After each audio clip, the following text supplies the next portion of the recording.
4-part routine for lower body and Olympic weightlifting. So we're going to start off with some burpees, with or without the jump, depending on your space and height available to you. So several options here. You can walk feet back, walk feet in, stand up. You can jump out and jump in. Adding press up or chest to floor. Doesn't matter which, the idea is just to get your blood flowing. Once you've done 5, you're going to take your feet into squat distance. So screw the feet into the floor, so our toes are slightly turned out or forwards. You're going to soften the knees, you're going to bend over, take hold of the toes with your hands, hips back, elbows inside of the legs, and then push the knees wide so you stretch the inner thigh. So this is active. If need be, your elbows can be on the thighs, up here, and you still push outwards. Then the hips lift and lower back down. So otherwise known as a baby maker or a Russian baby maker.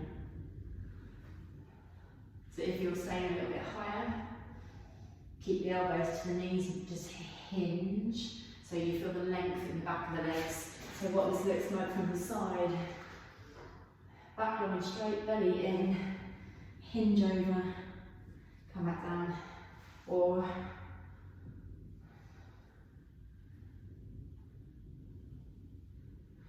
five.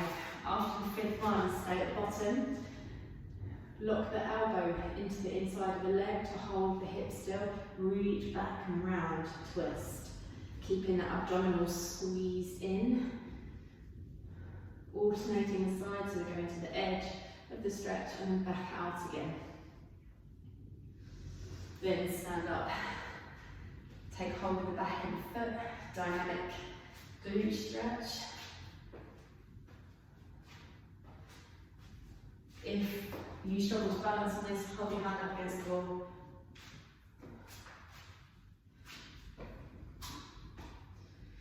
Leg swings.